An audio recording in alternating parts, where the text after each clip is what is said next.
성경 봉독하겠습니다. 요한복음 11장 1절부터 6절까지의 말씀을 보겠습니다. 요한복음 11장 1절부터 6절까지의 말씀을 읽을 때 하나님의 말씀을 들으십시오. 어떤 병자가 있으니 이는 마리아와 그 자매 마르다의 마을 베다니에 사는 나사로라. 이 마리아는 향유를 주께 붓고 머리털로 주의 발을 닦던 자요, 병든 나사로는 그의 오라버니더라. 이에 그 누이들이 예수께 사람을 보내어 이르되 주여 보시옵소서, 사랑하시는 자가 병들었나이다 하니, 예수께서 들으시고 이르시되 이 병은 죽을 병이 아니라 하나님의 영광을 위하며 하나님의 아들이 이로 말미암아 영광을 받게 하려 함이라 하시더라. 예수께서 본래 마르다와 그 동생과 나사로를 사랑하시더니 나사로가 병들었다 함을 들으시고 그 계시던 곳에 이틀을 더 유하시고 그 후에 제자들에게 이르시되 유대로 다시 가자 하시니. 여기까지 보겠습니다. 요한복음 11장은 요한복음에 기록된 7개의 표적 가운데서 마지막 표적인 죽은 나사로를 살리신 사건을 기록하고 있습니다. 요한은 예수님께서 행하신 수많은 표적들 가운데서 예수님의 신성과 메시아 되심을 가장 분명하게 드러내는 7가지 표적을 엄선해서 기록했습니다. 우리가 그 가운데 6가지 표적을 살펴보았죠. 이제 이 나사로를 죽음에서 다시 살리신 표적은 맨 마지막 표적이요, 지금까지 기록된 모든 표적들 가운데 절정을 이루는 가장 영광스러운 표적입니다. 왜냐하면 죽은 나사로를 살리신 사건은 예수님께서 십자가의 죽음을 앞두시고 나는 부활이요 생명이라고 선언하신 말씀을 실제로 증명하신 사건이며, 장차 그리스도의 부활을 통해서 모든 성도가 경험하게 될 부활과 생명을 예표적으로 보여주신 사건이었기 때문입니다. 이 표적에 대해서도 앞으로 이제 몇 주 동안 함께 살펴보게 될 텐데, 그 첫 부분인 오늘의 본문에서는 주님의 사랑하시는 자로서의 성도의 정체성과 또 사랑하시는 자에게도 고통을 허락하시는 주님의 섭리에 대해서 살펴보고자 합니다.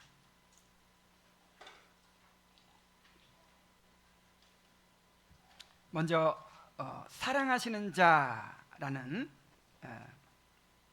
구절을 한번 함께 살펴보도록 합시다. 요한은 먼저 이 이야기의 주인공인 나사로와 그 누이들에 대해서 소개합니다. 1절로 2절에 보면요, 어떤 병자가 있으니 이는 마리아와 그 자매 마르다의 마을 베다니에 사는 나사로라. 이 마리아는 향유를 주께 붓고 머리털로 주의 발을 닦던 자요, 병든 나사로는 그의 오라버니더라. 자, 이렇게 소개하고 있죠. 자, 병든 나사로는 마리아와 마르다의 오라비로서 예루살렘에서 약 3km 정도 떨어진 베다니라는 마을에 살고 있었습니다. 이 세 남매는 예수님과 매우 친밀한 사이여서 예수님께서 예루살렘에 오실 때면 자주 그들의 집에서 묵으시면서 교제를 나누셨습니다.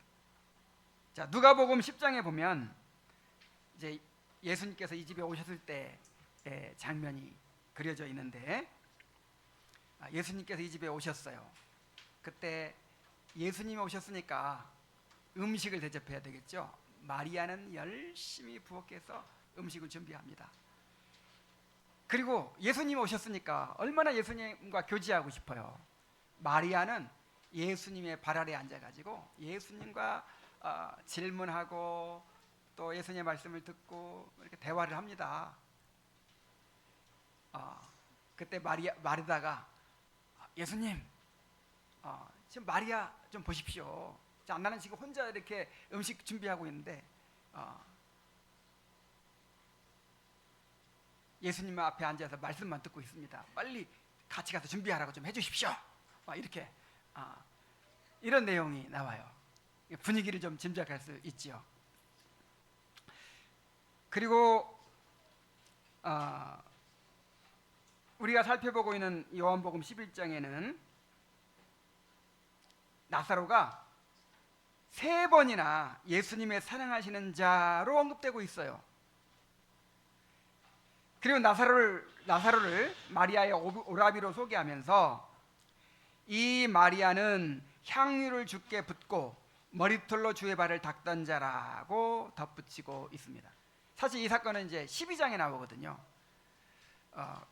그런데 이 가족을 더 잘 소개하고 싶어가지고 마리아의 이제 예를 드는데, 그 당시 초대교회 안에서 이 마리아가 행한 그 사랑의 행위가 널리 알려져 있었다는 것을 짐작할 수 있죠. 이 마리아가 바로 그 마리아다.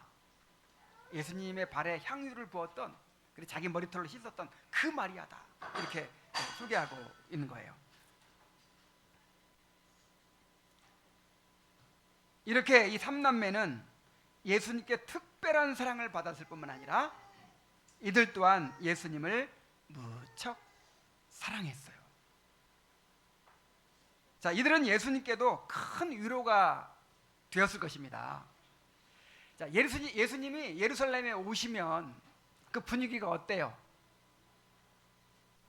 예수님을 미워하고 대적하고 어떻게 하든 고소할 조건을 찾으려고 하고, 심지어 예수님을 기회를 봐서 죽이려고 하는 그런 사람들로 가득하잖아요.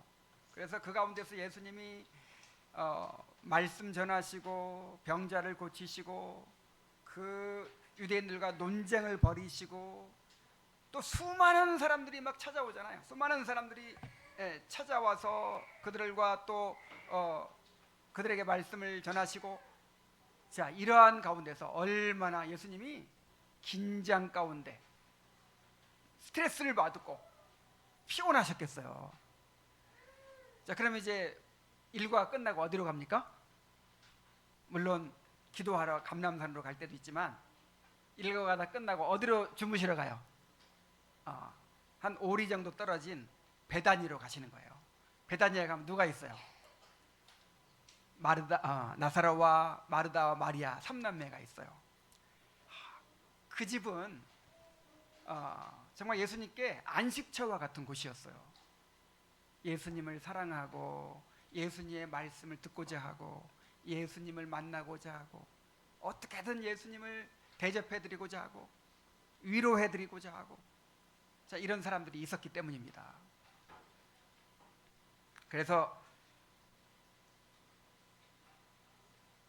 예루살렘에 오실 때면 예수님께서 이 집에 머무셨던 것이죠. 우리도 이렇게 예수님과 친밀한 사랑의 관계가 된다면 얼마나 좋을까요?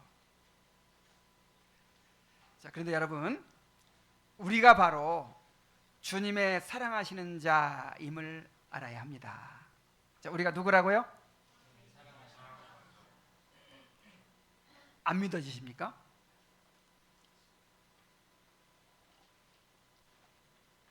자, 본문의 나사로와 마르다 마리아는 오늘 우리의 모습을 보여줍니다. 38년 된 병자나 나면서부터 맹인된 자가 우리의 영적 상태를 보여주듯이 베다니의 3남매는 예수님이 사랑하시는 자로서 우리의 정체성을 보여줍니다.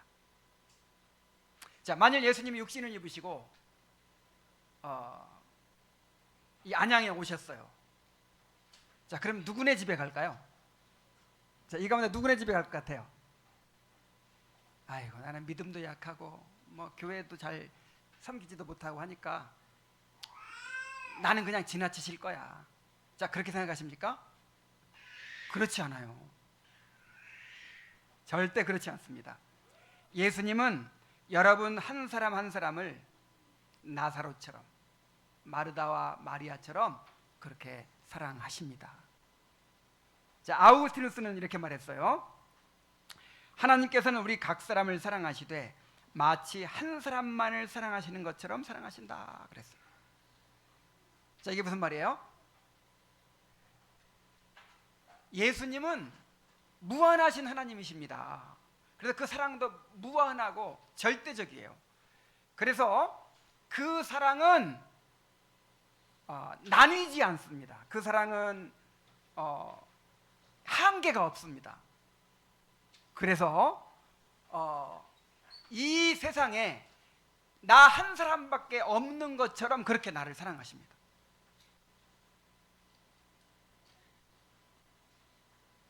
정말 그래요, 안 그래요? 그래야 맞아요, 안 맞아요? 그러니까 하나님의 사랑이지. 만약에 인간의 사랑처럼 사랑할 대상이 많아질수록 마음이 나뉘죠.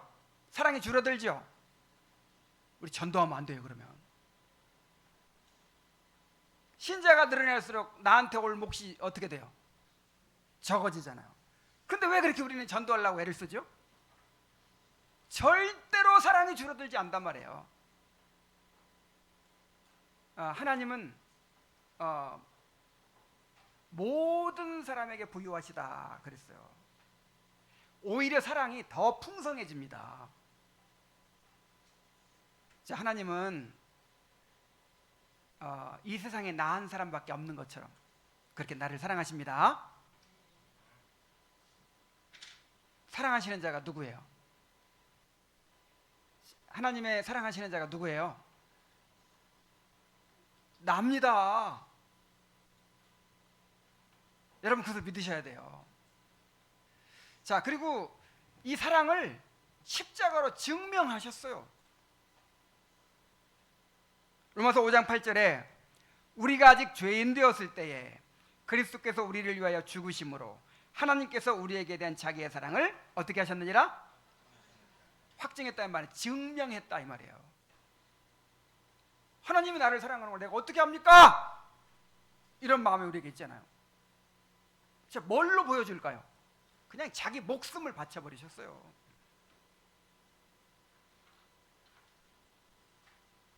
그러므로 여러분, 우리를 향한 주님의 사랑을 절대로 의심해서는 안 됩니다. 우리 모두가 주님의 사랑하시는 자라는 확신을 가지고 살아야 되는 것입니다. 자, 그런데 문제는 뭐예요? 그 사랑을 머리로는 알고 있지만 가슴으로 느끼지 못한다는 데 있습니다. 자, 이것이 우리 신앙의 근본적인 문제예요. 여러분, 우리 신앙의 근본적인 문제가 뭐예요? 하나님의 사랑을 깨닫지 못하는 거예요. 말라기에 보면 하나님의 이스라엘 백성의 문제를 이렇게 지적하셨습니다. 자, 말이죠. 말 1장 2절. 내가 너희를 사랑하였노라 하나 너희는 이르기를 주께서 어떻게 우리를 사랑하셨나이까 하는도다. 자, 이스라엘 백성의 문제가 뭐예요? 하나님은 말씀을 통해서 내가 너희를 이렇게 사랑한다 하고 계속 사랑한다고 하시는데 도대체 그 사랑을 느낄 수가 없는 거예요. 왜 이렇게 우리의 고난이 많은 것입니까? 우리를 사랑한다고 하시는데 왜 우리에게 이렇게 고통을 주십니까? 왜 이방인들이 우리를 침략하게 만드시고 우리나라가 이렇게 멸망하게 만드시고 왜 이렇게 여러 가지 어려움을 겪게 만드십니까? 도대체 하나님의 사랑, 우리를 사랑한다고 하는데 그 사랑이 어디에 있습니까? 이렇게 하나님의 사랑을 의심하는 것이 이스라엘 백성의 근본 문제였어요. 하나님의 사랑을 못 느끼니까 그것이 어떻게 나타나냐면 예배가 형식화돼요. 여러분, 예배 지금 어떻게 드리고 있습니까? 예배를 감격 가운데서 그렇게 기쁨으로 기대하는 마음으로 그렇게 드리고 계십니까? 아니면 그냥 생각 없이 오늘 주일이니까 와가지고 형식적으로 예배를 드립니까? 이 가슴으로 하나님의 사랑을 경험하지 못하면 이 형식적인 예배를 드리게 돼요. 자, 그 다음에 하나님의 사랑을 깨닫지 못하니까, 누리지 못하니까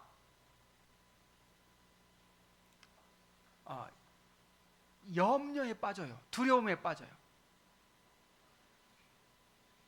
내가 어떻게 나를 지키고 내 스스로 힘으로 뭔가 안전을 확보해야 된다는 그런 강박관념에 사로잡힌단 말이에요.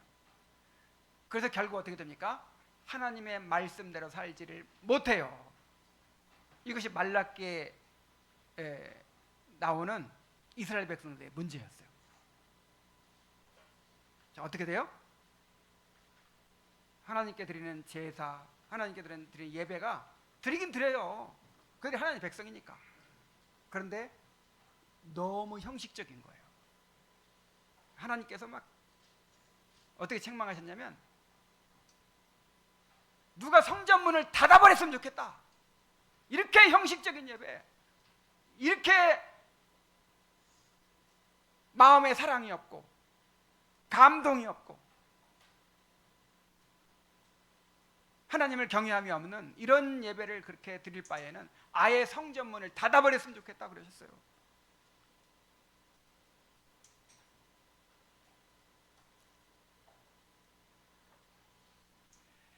자, 이것은 우리도 마찬가지입니다. 우리의 문제는 주님의 사랑을 알지 못하는 데 있습니다. 그래서 이토록 신앙에 능력이 없는 것입니다. 여러분, 누군가 나를 너무 사랑해 주는 거예요. 학교 갔는데 선생님이 나를 특별히 사랑해 주는 거예요. 이런 경험이 있습니까? 아니면 나를 사랑해 주는 연인을 만났어요. 자, 사랑받으면 어떻게 됩니까? 사랑받으면요, 생기가 돌아요. 자신감이 생기고 그냥 가슴이 충만해집니다. 그런데 하나님께 사랑을 받는다고 생각해 보세요. 성령으로 말미암아 하나님의 사랑이 그 마음에 부음바 되었다고 생각해 보세요. 그럼 이렇게 무기력하게 살아가겠습니까? 얼마나 그 마음이 충만해지겠어요. 그래서 바울이 이렇게 기도합니다. 에베소서 3장 18절로 19절에 모든 성도와 함께 지식에 넘치는 그리스도의 사랑을 알아. 자, 그리스도의 사랑은 어디에 넘쳐요? 자, 우리가 생각하는 그 이해의 한계를 뛰어넘는 사랑이란 말이에요. 자, 우리가 지금 이론적으로 주님의 사랑을 이렇게 안다고 생각하지만 그게 아는 거예요, 모르는 거예요? 너무 모르고 있는 거예요. 지식에 넘치는 그리스도의 사랑을 알아. 그 넓이와 길이와 높이와 깊이를 깨달아. 하나님의 모든 충만하신 것으로 너희에게 넘치게 하시기를 구하노라. 그러니까 하나님의 모든 충만한 것이 우리에게 넘치게 되는 그 통로가 뭐냐면 하나님의 사랑이에요. 사랑. 우리가 하나님의 사랑을 깨닫게 될 때, 하나님의 사랑을 알게 될 때 그 하나님의 모든 충만한 것으로 우리가 충만해지는 것입니다. 하나님의 사랑을 알게 되기를 바랍니다. 자, 그렇다면 우리가 어떻게 그 사랑을 깨닫고 경험하게 될 수 있을까요? 자, 본문에서 중요한 힌트를 한 가지 발견할 수 있어요. 주님의 사랑은 그 사랑에 응답함으로 누리게 된다는 것입니다. 여러분, 주님의 사랑 누리고 싶죠? 그럼 어떻게 누릴 수 있어요? 그 사랑이 어떻게 함으로? 응답함으로 누리게 된다 이 말이에요. 아무리 해가 비치고 있어도 그 해를 바라보지 않으면 햇빛을 받을 수 있어요, 없어요? 그래서 해바라기가 항상 햇빛을 바라보고 있잖아요. 주님은 나를 사랑하는 자들이 나의 사랑을 입으며 나를 간절히 찾는 자가 나를 만날 것이라고 하셨고, 또 나를 사랑하는 자는 내 아버지께 사랑을 받을 것이요 나도 그를 사랑하여 그에게 나를 나타내리라고 하셨습니다. 이 말이 무슨 말이냐면 하나님이 조건적으로 우리를 사랑하신다는 말이 아니에요. 하나님이 자, 누가 나를 사랑하나 봐가지고 그럼 내가 너 사랑할게 이렇게 하신다는 게 아니고 이미 사랑하세요. 이미 자기 아들을 내어주셨어요. 이미 우리 신자라면, 예수님을 영접한 사람이라면 모두가 다 사랑하시는 자가 되어 있어요. 그런데 어떤 사람이 하나님의 사랑을 실제로 누리느냐? 그 사랑에 응답하는 사람이라 이 말이에요. 손바닥도 어떻게 돼야 소리가 나요? 마주쳐야 소리가 나죠. 나사로의 누이들을 보십시오. 그들은 예수님을 진심으로 사랑했습니다. 사람들에게 미움받고 배척받는 예수님을 마음을 다해서 위로하고 섬기고자 했어요. 자, 그들도 왜 몰랐겠어요? 예수님이 예루살렘에서 어떤 대접을 받으시는 거 다 알죠. 그래서 예수님이 오시면 어떻게든지 음식을 맛있게 대접해드리고 하는 거예요. 그리고 예수님이 곧 돌아가신다는 거예요. 아주 가까운 사람들에게는 십자가 지실 것을 다 미리 말씀하신 거예요. 자, 이것을 알고 마리아가 향유를 부어드렸어요.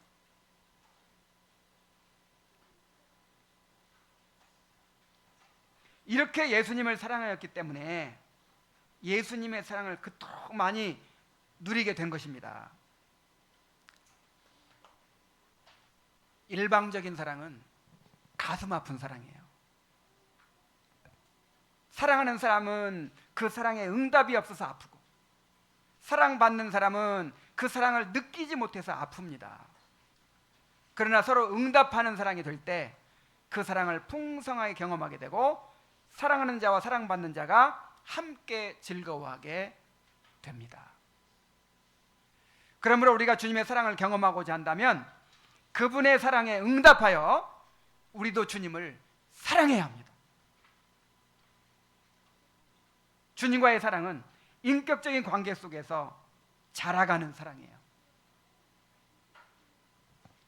자, 주님과 우리가 인격적인 관계입니다. 무슨 관계? 자, 인격적인 관계의 특징이 있잖아요. 시간이 필요해요. 시간이. 그냥 하루아침에 가까워지는 게 아니란 말이에요.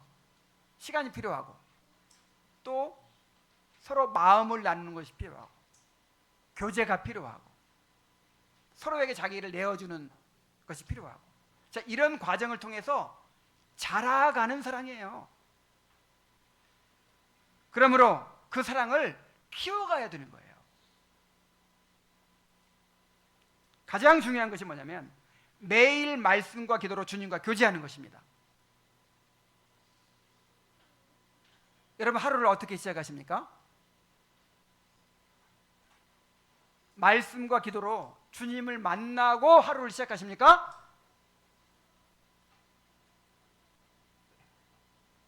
주님과의 만나는 시간이 없는데 어떻게 사랑을 경험합니까? 저는 요즘에 이걸 이제 전에 옛날에 청년 때 제자 훈련을 막 제가 열심히 받았거든요. 선교단 제자 훈련. 그때 이 주님과 말씀과 기도, 주님과 교제하는 것을 기본 생활이라 이렇게 불렀어요. 베이직 라이프. 무슨 생활? 이건 신자의 기본이다. 이거는 우리가 살면서 숨을 쉬고 밥을 먹듯이 이거는 아주 너무나 기본적인 생명의 작용이에요. 생명의 활동이에요. 말씀과 기도를 통해서 개인적으로 주님과 교제하는 시간이 반드시 있어야 돼요. 이것의 중요성을 요즘 저는 너무 많이 느끼고 있어요. 지난번에 우리 그 믿음의 확신을 누리는 삶에도 왜 나중에 어떤 내용이 나오냐면 매일 말씀과 기도로 주님과 교제하십시오. 그래야 확신을 누릴 수 있습니다. 매일 주님을 만나고 주님을 경험하지 못하면서 어떻게 확신을 가질 수 있어요? 매일 주님을 만나지 않으면서 어떻게 주님의 사랑을 경험할 수 있어요? 어떻게 우리의 죄를 이깁니까? 어떻게 우리의 믿음을 유지할 수 있습니까? 이건 기본 생활이에요. 기본 생활.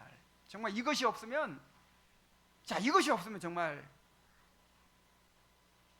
좀 심하게 말하면 신자의 삶이 아닌 거예요. 매일 주님과 교제하십시오. 그래서 어떻게 하면 물론 저도 부족합니다. 저는 목사가 됐는데도 부족해요. 근데 성도들은 오죽할까 그런 생각이 들어요. 물어보거든. 내가 막 속시원히 그렇게 하는 사람이 많지 않아. 확인해 보면. 그런데 어떻게 우리 성도들이 매일 말씀과 기도로 주님과 교제하는 삶을 살게 할 수 있을까 고민하고 있어요. 자, 아침에 경건의 시간을 가졌다고 이걸로 끝나는 게 아니에요. 매 순간 주님의 임재 앞에 살고 그분과 동행해야 합니다. 한순간도 우리 마음에 주님을 밀어내서는 안 됩니다. 그 하찮은 것들 마음에 담느라고 주님을 놓쳐버리고 잊어버리고 몰아내버리고, 자, 그렇게 해서는 안 된단 말이에요. 무엇을 하든지 주님을 생각하고 주님을 기쁘시게 하려고 힘써야 합니다. 우리가 마음을 다하고 목숨을 다하고 뜻을 다해 사랑해야 될 대상이 누구예요? 우리 주님 외에 누가 있습니까? 주님께 무관심하고 나를 위해 자기 목숨을 내어주셨다는데, 내 남편이라는데 그분께 대해서 너무 무관심한 거예요. 그분을 사랑하지 않아요. 그런 사람이 어떻게 주님의 사랑을 경험하냐고요.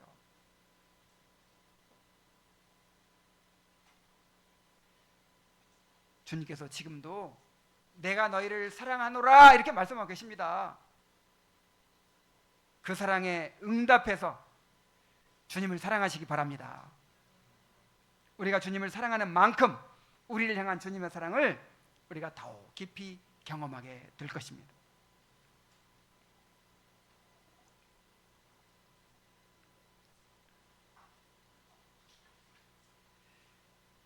자, 나사로는 주님의 사랑하시는 자였습니다. 그런데 그 사랑하시는 자가 병이 들었어요. 1절에서 병든 자라고 할 때 사용된 에세네오라는 단어는 약해지다, 무력해지다, 죽음에 가까운 상태에 있다는 뜻입니다. 지금 나사로가 병들어서 죽어가고 있는 것입니다. 주님이 사랑하시는 자에게도 이렇게 질병과 죽음의 고통이 찾아왔습니다. 예수님이 이 집의 사정을 모르고 계셨을까요? 아니면 그들을 지켜주실 만한 능력이 안 되셨을까요? 그렇지 않습니다. 신성을 가지신 주님은 이들의 사정을 다 알고 계셨습니다. 모든 질병을 고치고 죽은 자를 살리는 권능을 가진 주님이 원하기만 하셨다면 틀림없이 병에 걸리지 않게 하시거나 병에 걸렸더라도 금방 낫게 하셨을 것입니다. 그의 병은 주님이 허락하신 병이었습니다. 주님은 사랑하시는 자에게 여느 사람과 같이 질병과 고통과 슬픔을 당하게 하신 것입니다. 이것은 오늘 우리에게도 마찬가지입니다. 주님은 사랑하시는 자라고 해서 이 땅에서 당하는 고통을 면제해 주시지 않으십니다. 오히려 성경은 의인에게는 고난이 많다고 했고, 주께서 그 사랑하시는 자를 징계하시고 그가 받아들이시는 아들마다 채찍질하신다고 했습니다. 실제로 우리는 경건한 주님의 종들이나 성도들이 큰 고난을 당하는 경우를 봅니다. 사랑하는 이들이 고통받는 것을 보면 너무 안타깝고 가슴이 아픕니다. 왜 하나님은 사랑하시는 자들에게 고난을 주시는 것일까요? 본문에서 예수님이 하신 말씀 속에서 그 해답을 발견할 수 있습니다. 자, 4절에 보면 예수님께서 이렇게 말씀하셨어요. 예수께서 들으시고 이르시되 이 병은 죽을 병이 아니라 하나님의 영광을 위하며 하나님의 아들이 이로 말미암아 영광을 받게 하려 함이라 하시더라. 자, 주님이 나사로의 병에 대해서 어떻게 말씀하셨어요? 이 병은 죽을 병이 아니다. 이 병은 하나님의 영광을 위한 병이다. 그리고 하나님의 아들이 이를 통하여 영광을 받게 하려 함이라고 하셨어요. 성부와 성자는 본질상 하나이시기 때문에 성부의 영광은 곧 성자의 영광이 됩니다. 성자의 영광이 또 성부의 영광이 되기도 합니다. 자, 여기서 하나님의 영광이란 하나님의 존재와 성품이 드러나고 그분의 구속의 계획이 실현되는 것을 의미합니다. 제자들이 나면서부터 맹인된 자를 보면서 이 사람의 맹인된 것이 누구의 죄로 인함이니까 이렇게 물었을 때 예수님께서 뭐라고 대답하셨죠?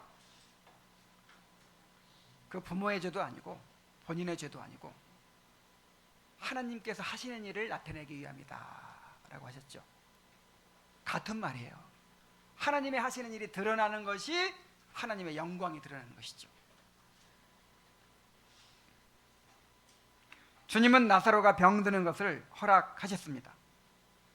그러나 그의 병은 하나님의 영광을 드러내기 위한 통로였습니다. 주님은 그를 무덤에서 다시 살리심으로써 주님이 부활이요 생명이심을 드러내고 주님을 믿는 모든 자들이 부활을 통해 영생을 얻게 될 것을 보여주고자 하셨습니다. 실제로 나사로와 그의 누이들은 이 일을 통해 주님의 영광을 보았어요. 죽음과 부활을 직접 경험하면서 그들은 부활이요 생명이신 주님을 더욱 깊이 알게 되었고 그 믿음으로 평생을 살게 되었을 것입니다. 또한 이 표적을 통해서 많은 이들이 예수님을 믿게 되었고 이 사건은 오늘까지도 주님이 부활이요 생명이심을 증거하는 생생한 사건으로 남아 있습니다. 결국 주님의 말씀대로 나사로의 병은 하나님의 영광이 드러나는 은혜의 통로가 되었던 것입니다. 우리에게 허락된 모든 고난이 이와 같이 하나님의 영광을 위한 것임을 우리가 깨달아야 합니다. 로마서 8장 28절에 하나님을 사랑하는 자, 그 뜻대로 부르심을 받은 자에게는 모든 일이 합력하여 선을 이루느니라 그랬어요. 이 로마서 8장 28절의 문맥이 고난을 이야기하면서 지금 언급하는 것이거든요. 그래서 여기서 모든 일은 주로 무슨 일을 가리키는 거예요? 고난을 가리키는 거예요.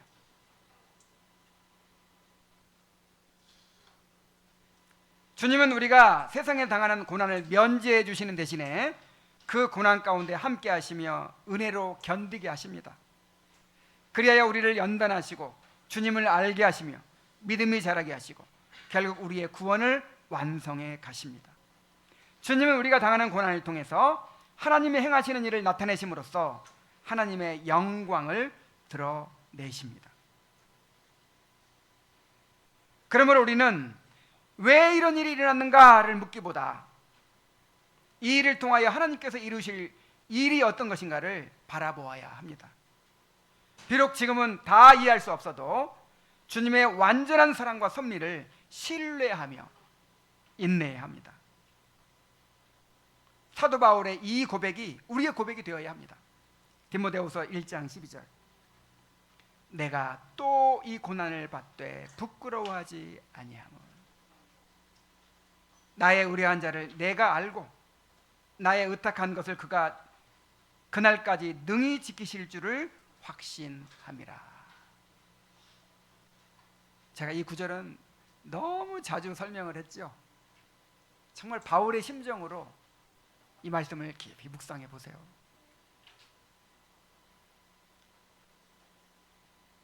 바울도 한 2년간 그렇게 로마 감옥에서 꼼짝 못하게 갇혀있게 하셨으면 이제 그렇게 기도하고 꿈꾸던 이제 스페인 선교를 해야 될 거 아니에요. 땅끝까지 가서 복음을 전해야 될 거 아니에요. 그래서 바울은 마음이 급해요. 근데 그냥 또 한 1년 만에 대박해가 일어나, 네로 황제의 대박해가 일어나 가지고 또 감옥에 갇힌 거예요. 그리고 이제는 이제 풀려날 길이 없는 거예요. 죽게 생겼어요. 도무지 하나님께서 왜 이런 고난을 허락하시는지 이해할 수가 없어요.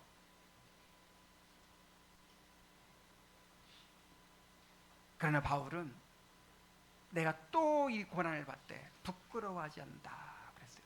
실망하지 않는다. 낙심하지 않는다. 왜? 나의 의뢰한 자를 내가 알기 때문에.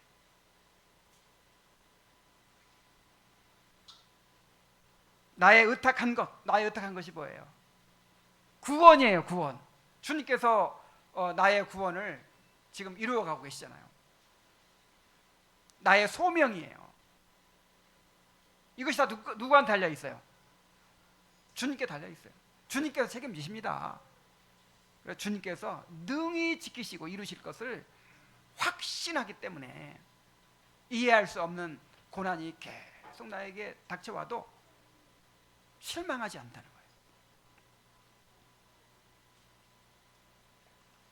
거예요. 마르다와 마리아는 예수님께 사람을 보내어 나사로가 병들었다는 사실을 알렸습니다.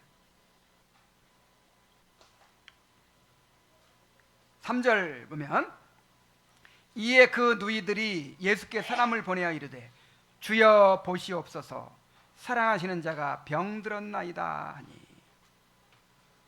자, 이 기도가 너무나도 단순하고 아름답고 감동적입니다. 자, 이 기도를 오랜 시간 묵상했어요. 이 기도만 가지고 설교 1시간을 할 수 있을 것 같아요. 자, 뭐라고 했죠? 사랑하시는 자가 병들었나이다 라고 합니다. 병들어 죽게 생겼는데 여전히 이름이 뭐예요? 사랑하시는 자예요. 그들은 나사로가 병들어 죽어가는 상황에서도 주님의 사랑을 의심하지 않았습니다. 또한 단순히 주여 보시옵소서라고 합니다. 주님께서 살피시고 긍휼을 베풀어 달라는 기도입니다. 그리고 주님께 맡기는 기도입니다. 그들은 자기들의 뜻을 고집하지 않았습니다. 지금 원하는 건 뭐겠어요? 예수님이 빨리 오셔가지고 나사로가 죽지 않도록 살려주시는 거죠.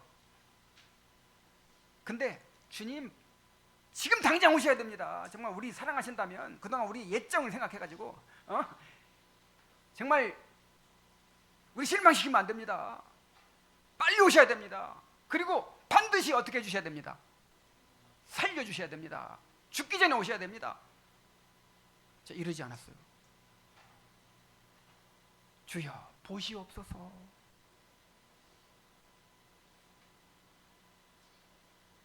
그냥 단지 자신들의 상황을 알리고 주님께 처분을 맡긴 거예요. 이 기도 속에 주님이 아시면 충분합니다 라는 믿음이 담겨 있어요. 그들은 주님께서 그들을 위해서 최선의 일을 행하실 것을 믿었습니다.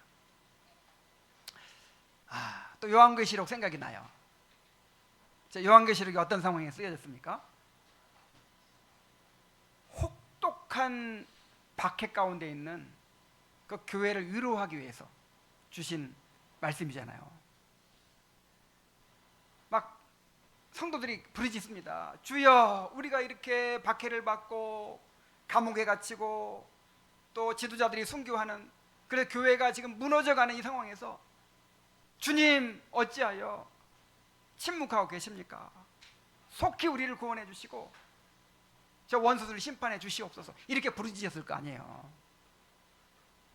그때 예수님께서 응답해 주셨어요.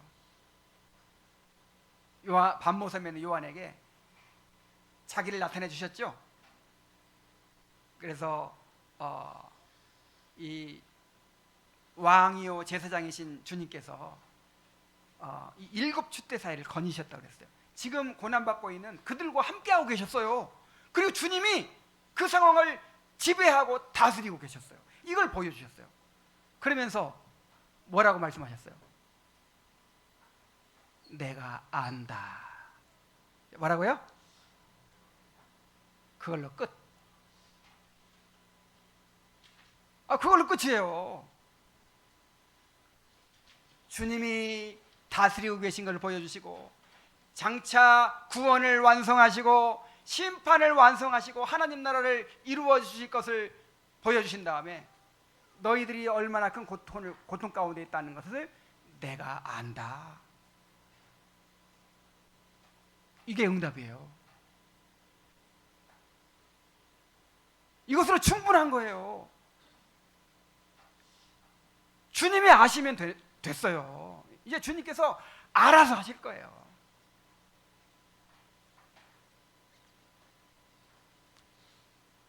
우리도 이렇게 우리의 문제를 겸손과 신뢰로 주님께 맡겨야 합니다. 물론 우리가 원하는 것을 구할 수 있습니다. 여러분, 병 들었을 때 고쳐달라고 하세요. 물질이 부족할 때 주님께서 물질을 공급해달라고 하세요. 직장이 없는 사람 직장을 달라고 하세요. 무슨 필요가 있든지 어떤 문제가 있든지 구체적으로 구하세요. 그러나 우리의 뜻을 고집해서는 안 된다는 것입니다. 주님이 선하신 분이라면 반드시 이렇게 하셔야 합니다. 주님이 나를 사랑하신다면 반드시 이렇게 해주셔야만 합니다. 하면서 하나님의 뜻을 내 생각의 틀에 가두려 해서는 안 됩니다. 내가 원하는 대로 이루어지지 않았다고 해서 실망하고 낙심해서는 안 됩니다. 그것은 주님의 주권을 인정하지 않는 것이고 주님의 완전한 섭리를 신뢰하지 않는 태도입니다. 우리가 원하는 것을 구할 수는 있지만 주님의 뜻에 맡기는 겸손이 있어야 합니다. 주님께서 어떤 결과를 주시든지 주님의 선하심과 사랑을 온전히 신뢰하고 감사할 수 있는 믿음이 있어야 하는 것입니다. 왜냐하면 주님의 생각은 하늘이 땅보다 높음같이 우리 생각보다 높기 때문입니다. 세옹지마라는 말이 있듯이 우리는 어떤 일이 우리에게 복이 될지 알 수가 없어요. 내가 지난 날을 돌이켜보면 야, 그때 그렇게 간절히 기도했었는데 그 기도 응답됐다라면 큰일 날 뻔했다, 그런 일이 있어요. 아마 처음에 원하는 대로 다 이루어졌으면 지금 옆에 앉은 분이 다른 사람이 됐을지도 몰라. 지금 그렇잖아요? 고개를 끄덕끄덕 하는 사람들도 몇 사람 있네. 우리는 우리의 앞날을 몰라요. 우리에게 어떤 일이 최선인지를 몰라요. 누가 아십니까? 하나님이 아시죠. 우리의 좁은 생각으로 하나님의 무한한 지혜와 능력을 제한하지 말아야 합니다. 이해할 수 없는 상황에서도 하나님의 선하심과 능력을 믿어야 합니다. 그래서 어떤 문제가 있든지 어떤 필요가 있든지 가지고 나와야 돼요. 이렇게 마르다와 마리아처럼 하나님께 의뢰해야 돼요. 근데 어떤 마음으로? 주여 보시옵소서, 사랑하는 자가 병들었나이다. 이렇게 주님께 맡기는 그런 믿음이 있어야 한다는 것이죠. 자, 예수님이 나사로의 누이들에게 어떻게 응답하셨는지를 한번 보십시오. 예수님은 나사로가 병들어 죽게 되었다는 소식을 들으시고 그 계시던 곳에서 이틀을 더 머무신 후에 베다니로 가셨다고 했어요. 5절에 보면 예수께서 본래 마르다와 그 동생과 나사로를 사랑하시더니 나사로가 병들었다 함을 들으시고 그 계시던 곳에 이틀을 더 유하시고 그랬죠. 요한은 예수께서 마르다와 그 동생과 나사로를 사랑하시더니 라고 말합니다. 여기서 사용된 사랑하다라는 동사는 헬라어 아가파오로서 아가페의 동사형입니다. 이 사랑은 단지 감정적인 사랑이 아니라 자신을 내어주는 희생적 사랑이고 조건 없이 베푸시는 하나님의 구속적인 사랑을 의미하죠. 자, 그러므로 예수님이 그 동생과 마르다와 그 동생과 나사로를 사랑하시더니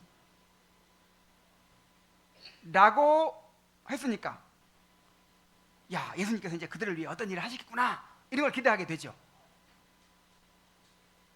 예수님은 낯선 병자들에게도 자비를 베푸셨는데 하물며 그토록 사랑하는 나사로가 죽어가고 그 누이들이 슬픔에 잠긴 상황을 어떻게 외면하실 수 있겠습니까? 자, 그런데 이어지는 구절은 우리의 기대와는 전혀 다른 내용을 보여주고 있어요. 주님이 그렇게 사랑하신다고 했으니까 나사로가 병들어 죽어간다는 소식을 듣자마자 모든 일을 제쳐두고 달려가셨더라, 그런 말씀이 나와야 되는데 정반대예요.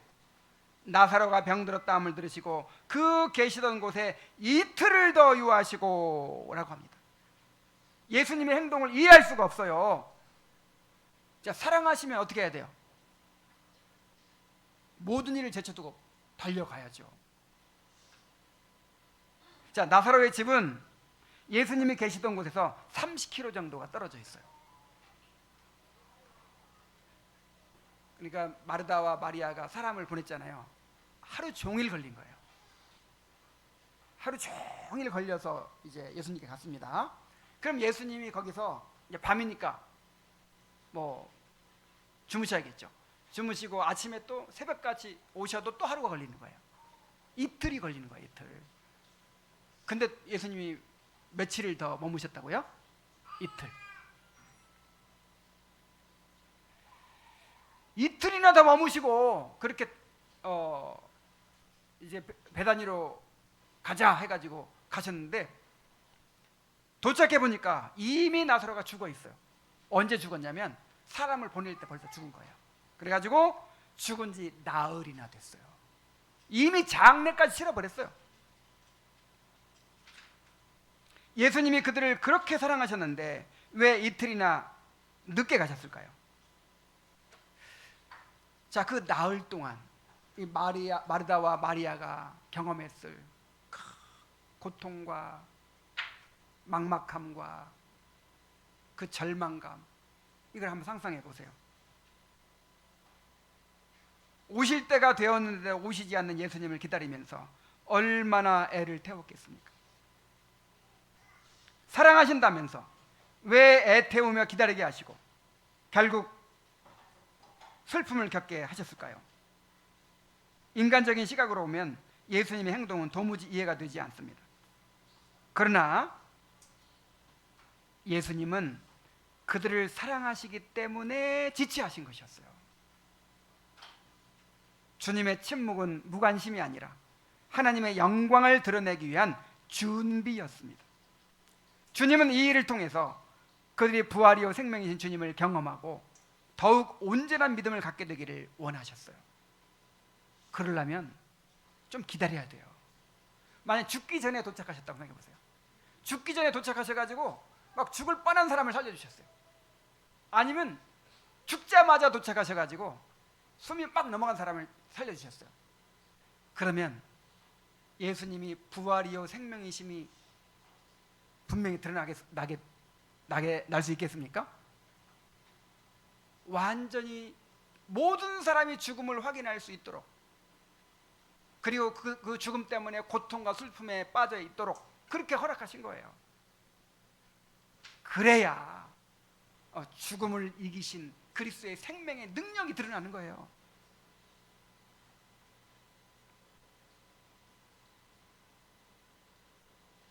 이와 같이 주님은 우리를 사랑하시기 때문에 때로 우리의 기도에 침묵하시고 응답을 지체하십니다.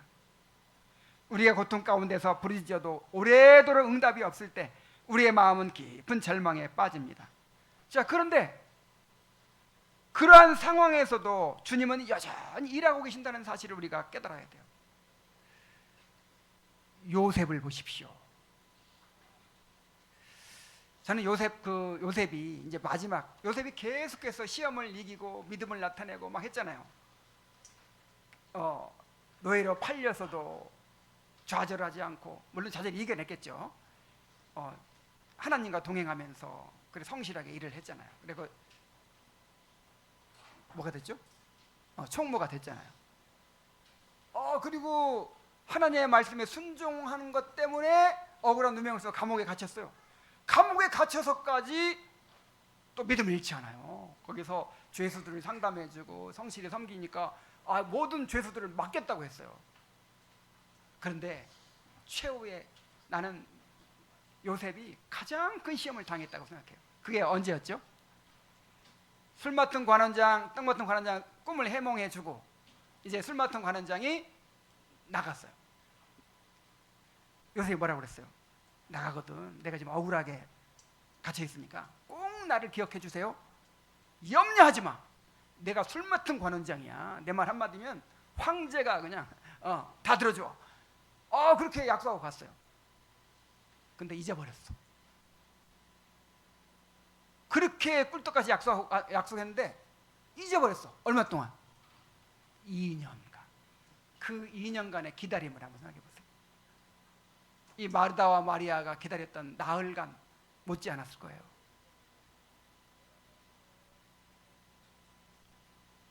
그런데 하나님께서 아무 일도 안 하고 계셨나요?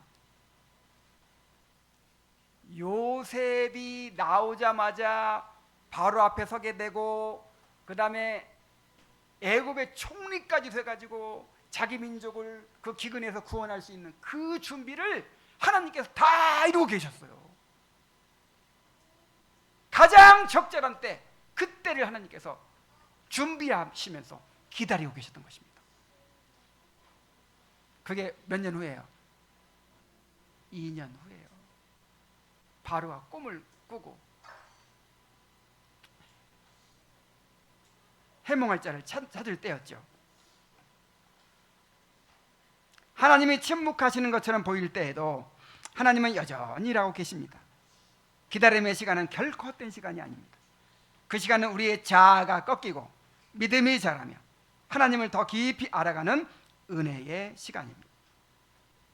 주님은 우리가 단순히 문제 해결에 머물지 않고 주님 자신을 바라보게 하시며 그분의 뜻 안에서 영원히 성숙하도록 인도하십니다. 그러므로 주님이 우리의 기도에 침묵하시는 것처럼 보이고 응답이 지체되는 것 같을 때에도 그분의 사랑을 의심하지 말아야 합니다.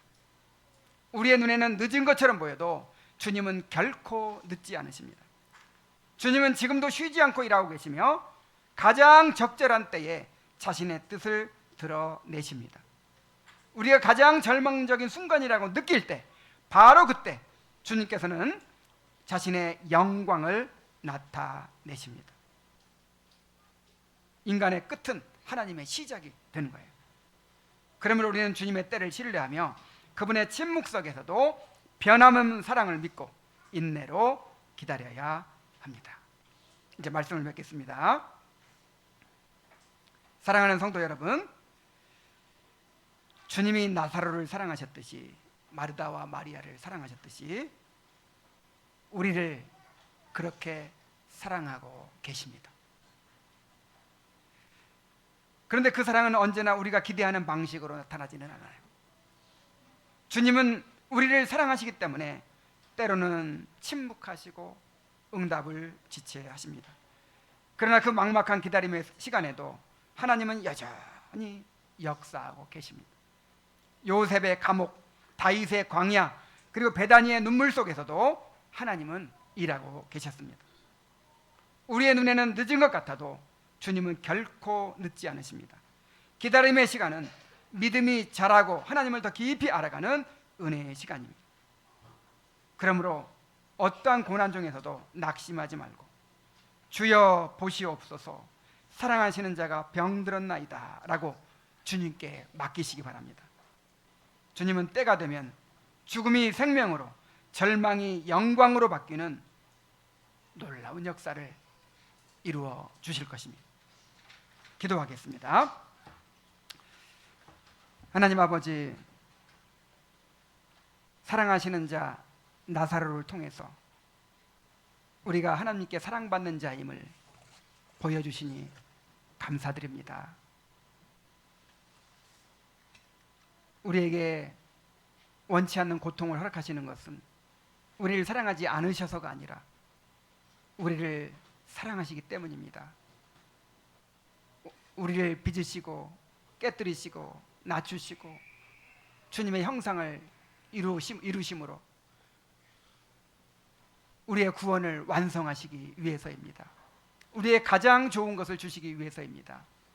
하나님 아버지, 우리가 원하는 대로 이루어지지 않고 때때로 주님이 침묵하시고 응답이 지체되는 것처럼 보일 때에도 하나님은 여전히 일하고 계시며 우리의 구원을 이루고 계신다는 사실을 확신하게 하여 주옵소서.